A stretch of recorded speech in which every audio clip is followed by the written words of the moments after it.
तो है ना, अभी अभी मैं छोटा सिद्धांत तुमको पढ़ा रहा था, नील्स बोर पढ़ाया, और जिस समय मैं बोर्ड पे लिख रहा था उसी समय मैं कह रहा था ये आगे चल के गलत साबित होगा।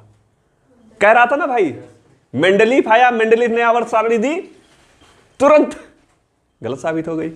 कोई जरूरी नहीं है कि एक विचारधारा लंबे समय तक सही साबित हो, समझ रहे हो? एक समय के लिए कोई विचारधारा सही साबित हो सकती है। कल मैं अपने एक मित्र से बात कर रहा था, तो छोटी सी बात थी, मैं उसके पिताजी से आज से 4-5-6 साल पहले भिड़ गया था किसी मुद्दे को लेकर, और उस समय मैं चूंकि जोश में ज़्यादा रहता था, तो मैंने कहा था कि मैं इस बात का प्रमाण आपको रिटर्न दे सकता हूँ, रिटर्न। कल उसने उस बात का जिक्र किया, तो मैं उस समय की अपनी बात पे सोच के मैंने कहा कि अगर आज का समय होता, आज का सेवन मिश्रा होता, तो शायद मैं उस समय ये बात नहीं कहता।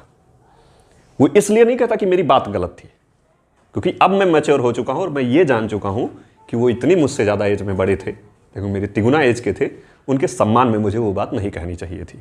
ये बात आज से 6 साल बाद मुझे समझ में आई। तो मुझे भी एज देखना पड़ेगा? नहीं, आपको एज नहीं देखना है। मैं ये कह रहा हूं कि जरूरी नहीं है कि जो विचारधारा आज से कुछ समय पहले सही थी वो भी सही हो। विचारधाराएं बदलती हैं। आज से 20 साल पहले कोई अनिल नहीं पैदा हुआ था, ठीक है ना भाई? अगर ऐसा होता तो इतने जो विचारक आए, कभी किसी ने किसी बात को सही कह दिया, फिर अगला दूसरा आदमी आ रहा है उसी का विरोध कर रहा है, कहता है ये बात सही नहीं है। पूरा हर चीज जब भी हम किसी को आपको पढ़ाते हैं तो कहते हैं कि आगे इनका विरोध होगा। भाई कोई नया आदमी आएगा तो उसकी विचारधारा का विरोध करेगा ना, हर आदमी का स्वीकारेगा।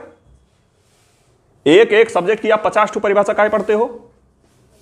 इसीलिए तो पढ़ना पड़ता है। क्यों पढ़ना पड़ता है? क्योंकि हर आदमी ने अपने हिसाब से परिभाषा दी। तभी तो मैं कहता हूं इनको मत रटो, किताबों को मत रटो, अपना बनाओ ना। क्योंकि हर सबकी कितने लोगों को परिभाषा रट के हम बड़का साइंटिस्ट बनेंगे?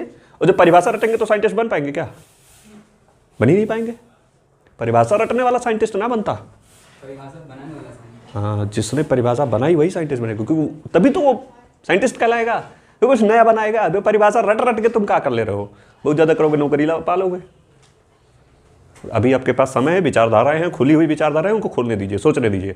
कोई जबरदस्ती नहीं है। हम लोगों की तरह आप बाउंड नहीं है कि कहीं कहीं आपको झुकना पड़ेगा, ऐसा नहीं है आपके साथ। जब युवा हो रहे हो एकदम खोलो, दिमाग को खोल के रखो, पूछो ना, भेड़ो ना यार, क्या दिक्कत है?